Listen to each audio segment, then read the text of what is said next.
नमस्कार, स्वागत है आप सभी का हमारे इस खास प्रोग्राम में। मैं हूं आपके साथ पराग गुप्ता। सबसे पहले बात करेंगे अपने इस खास प्रोग्राम में बड़ी खबर की। लोकसभा में महिला आरक्षण बिल पास हो गया है। 2/3 बहुमत के साथ यह बिल पास हो गया है। महिला आरक्षण बिल के पक्ष में 454 वोट पड़े हैं। महिला आरक्षण बिल के विरोध में 2 वोट पड़े हैं। कल राज्यसभा में अब इस बिल को पेश किया जाएगा। ये बड़ी खबर आपको बता रहे हैं। महिला आरक्षण बिल लोकसभा में पास हो चुका है और अब इस बिल को राज्यसभा में कल पेश किया जाना है। दरअसल 2/3 बहुमत से बिल लोकसभा में पास हो गया और इस बिल के पक्ष में 454 वोट पड़े, 2 वोट विपक्ष में पड़े। माननीय सदस्य, शुद्धि के अध्ययन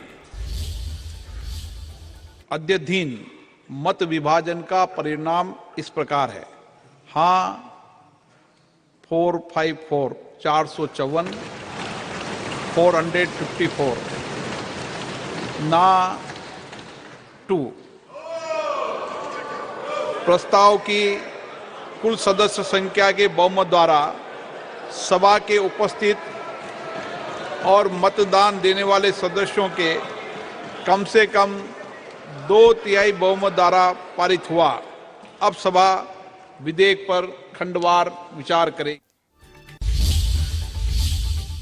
एक तरफ जहां लोकसभा में बिल पास हो गया तो वहीं दूसरी तरफ इस बिल पर राजधानी लखनऊ की महिलाओं का क्या कुछ कहना है वो आपको सुनाते हैं। महिला आरक्षण का जो 33% का आंकड़ा था उसको मंजूरी दे दी गई है। हम मौजूद हैं इस वक्त तमाम महिलाओं के साथ में। आप देख सकते हैं चेहरे पर खुशी, क्योंकि कहीं ना कहीं पुरुष प्रधान देश कहा जाता था। हालांकि महिला आरक्षण तब भी था लेकिन करता धरता क्योंकि पुरुष हुआ करते थे। लेकिन अब ये जो एक दौर है वो कहीं ना कहीं बदलता सा नजर आ रहा है। महिलाएं हमारे साथ लगातार बनी हुई हैं, उनसे बात करेंगे और जानेंगे कि कितना खुश हैं वो। खुशी तो इतनी है, आप हम सभी के चेहरे से भी देख सकते हैं। जिस तरह हम लोग इतनी भरी दोपहरी में इकट्ठे हुए अपनी खुशी जाहिर करने के लिए, वो आपको जाहिर हो रही है। और माननीय मोदी जी को, भाजपा सरकार को हम सभी धन्यवाद देना चाह रहे हैं कि उन लोगों ने, उन सभी ने और दूसरी पार्टियों को भी ये स्वीकार करना पड़ेगा। नारी है कमजोर नहीं तू, शक्ति का नाम ही नारी है, जग को जीवन देने वाली मौत भी तुझसे हारी है। तो उसी तरीके से मोदी जी एक पुत्र और पिता की भूमिका निभा रहे हैं महिलाओं के जीवन में, और महिलाओं की दिक्कतों को उन्होंने बखूबी समझा है जब से वो प्रधानमंत्री बने हैं। और उन्होंने बखूबी समझा है कि एक चूल्हे, जो महिलाएं चूल्हे पे खाना बनाती थी, उनको सांस की प्रॉब्लम होती थी, तो इस चीज़ को कौन सोच सकता है जो कि महिलाओं के बारे में सोच सकता है। और उन्होंने 33% आरक्षण दिया, 33% आरक्षण दिया, तो इसको हम लोग 100% मान के चल रहे हैं। जैसा कि संसद में लोग कह रहे हैं कि 50% होना चाहिए था। मेरा उन लोगों से कहना है कि जब 50% होना था तो आप लोग भी तो उसी पदों पे थे कभी, तो उनको भी ये करना था, लेकिन उन्होंने कभी नहीं किया। और सभी माताओं बहनों की तरफ से मोदी जी का, माननीय प्रधानमंत्री जी का कोटि कोटि साधुवाद। बस सबसे पहले अगर बात की जाए, सितंबर 1996 में HD देवेगौड़ा की सरकार ने महिला आरक्षण विधेयक को संसद में पेश किया था और उसके बाद लगभग हर सरकार ने इस विधेयक को पारित कराने की कोशिश की। और मौजूदा समय में लोकसभा में महिला सांसद की संख्या 78 है, जो कुल सांसदों का सिर्फ 14% है। लगातार आपसे बात कर रहे हैं। अब आपसे एक दूसरा सवाल मेरा ये भी है कि समाजवादी पार्टी से ऑपोजिशन में जया बच्चन लगातार कह रही हैं कि अब इसमें जो डिवीजन है वो OBC का और SC ST का भी अलग होना चाहिए।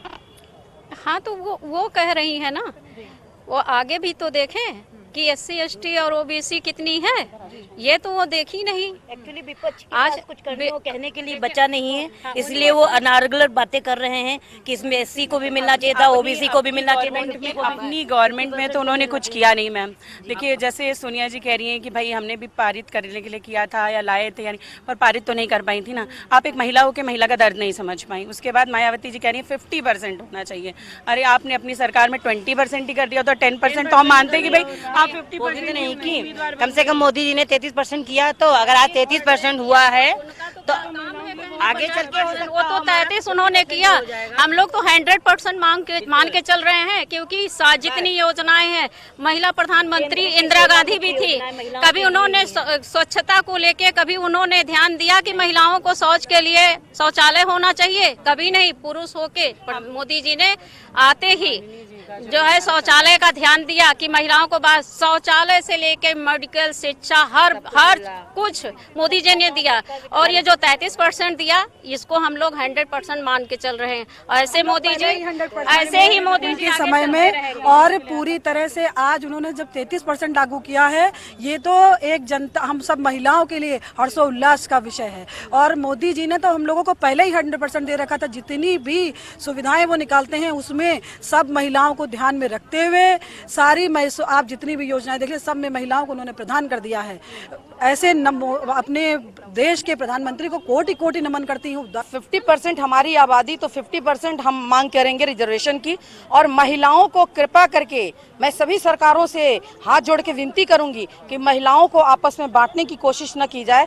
एक रिजर्वेशन अगर महिला के नाम पे है तो सिर्फ महिला देखा जाए, उसमें कोई कैटेगरी ना बनाई जाए। ये मेरी सरकार से, प्रधानमंत्री जी, मुख्यमंत्री जी और विपक्ष के बड़े सभी नेताओं से मेरी एक हाथ जोड़ के विनती है। हम ओपिनियन जानना चाहेंगे, क्या कहना है इस खुशी के दिन में जहां तीन उपलब्धियां हमारे खेमे में हैं। मोदी जी को बहुत बहुत धन्यवाद और कोटि कोटि प्रणाम है, जो आज हमें महिलाओं को इतना सम्मान दिया गया है। और जो 50% खुशी की लहर देखिए, यहाँ पर मुंह मीठा भी कराया जा रहा है, लड्डू भी खिलाया जा रहा है, क्या बात है? सबको मुंह मीठा कराने के लिए, क्योंकि आज बहुत खुशी का दिन है, इतनी खुशी है हम लोगों के अंदर। और जो 50% की बात करें, मैं ये कहना चाहती हूँ कि 27 साल में इतने दिनों बाद आया है, और ये चीज पहले अगर आ जाती तो जो 50 ये जो लड्डू खिलाया जा रहा है, ये किस अवसर पे? गणेश चतुर्थी पे है। महिलाओं का आरक्षण प्राप्त हुआ है, जिससे मैं अपने माननीय मोदी जी का और योगी जी का हार्दिक अभिनंदन और इस खुशी का बयान नहीं कर सकती हूँ। कितनी बड़ी प्रसन्नता हुई महिलाओं में। हमारे योगी मोदी जी ने हम लोगों को देकर जबरदस्त बोल दी है। अब आप हमारी तरफ से भी लड्डू जरूर खाइए। और अंतिम जी, मेरे बच्चे, धन्यवाद, बहुत बहुत शुक्रिया। तो देख रहे हैं आप लगातार महिलाओं को कितनी खुशी है। ये जो थैंक यू सो मच।